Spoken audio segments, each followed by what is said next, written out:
আমাদের যুগপৎ আন্দোলনে যে দলগুলো আমরা একসাথে ছিলাম এবং বিএনপির নেতৃত্বে যুগপৎ আন্দোলন থেকে 31 দফা এসেছিল যে 2 বারের বেশি প্রধানমন্ত্রী একটি ব্যক্তি থাকতে পারবে না।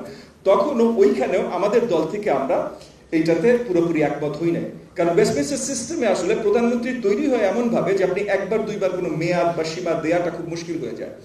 আপনার যদি ব্রোকেন পার্লামেন্ট হয়, আপনি পার্লামেন্ট চালাবেন কিভাবে? পার্লামেন্ট চালানোর ক্ষমতা যার কাছে আছে সেই প্রধানমন্ত্রী হবে ভাই। এখন প্রধানমন্ত্রীর ক্ষমতা কনস্টিটিউশনালি স্ট্রাকচারালি আপনি কমিয়ে নিয়ে আসতে পারেন, যেখানেই ভারসাম্যর কথাগুলো আমরা এনেছি। জুলাই সনদ ফ্যান্টাস্টিক, আমরা সবাই যেই জায়গায় কনসেনসাস অলরেডি রিচ করে গেছি, যেটা এগেন কনসেনসাস কমিশন যে দায়িত্বটা পালন করছে, এই কনসেনসাসই হতে পারে জুলাই সনদ। এর বাইরে আমরা সবাই এখন যতখানি একমত আছি এর থেকে আরো বেশি একমত সামনে যে হব, এইটার অবকাশ আমি দেখি না আসলে। সো এইটাই জুলাই সনদ হতে পারে। এবং একই সাথে ওনারা পথরেখা যেটা দিয়েছেন 1 নম্বর সংবিধান প্রণয়ের পরিষদ পদ্ধতি, এই জায়গাটা কনস্টিটিউয়েন্ট অ্যাসেম্বলি বাদে আমাদের দল থেকে আমরা সবগুলোতেই একমত। সো আমি বলছি ওভারঅল 7টা যে আপনারা পয়েন্ট দিয়েছেন, এই 7টার ভিতরে মোটামুটি 5টাতে অলমোস্ট পুরোপুরি একমত, কিছু ডিটেলস বাদে।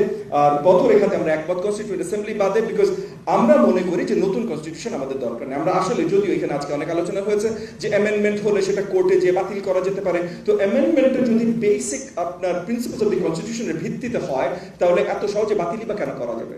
আর যদি কোনো কিছু হয় যেটা জনগণের মানে জনগণ বান্ধব না, তাহলে সেটা যেন থামানো যায় সেই প্রক্রিয়াটাও তো থাকতে হবে ভাই। মানে আমরা এমন কোনো জায়গা থেকে হঠাৎ করে উঠে আসছি যে আমরা এতই একটা সিক্রেট ডকুমেন্ট বানাবো যে সিক্রেট ডকুমেন্টটা আনচেঞ্জেবল হইতে হবে। 72-এ এই ঘটনাটা ঘটেছিল বলেই আজকে আমরা 72-এর কনস্টিটিউশন নিয়ে এত কমপ্লেন করি। এবং 72-এর কনস্টিটিউশনকে ফ্যাসিবাদ কনস্টিটিউশন কিন্তু 72-এ হয় নাই, শেখ হাসিনার সরকার এসে আপনার আর্টিকেল 4, আর্টিকেল 7 এবং অনেকগুলো আর্টিকেলের সংযোজন দিয়ে তারা ফ্যাসিজমের আপনার একটা কনস্টিটিউশন বানিয়েছে। সো আমাদের জায়গা থেকে আমরা বিশ্বাস করি যে কনস্টিটিউশন অ্যামেন্ডমেন্টগুলো অত্যন্ত গুরুত্বপূর্ণ।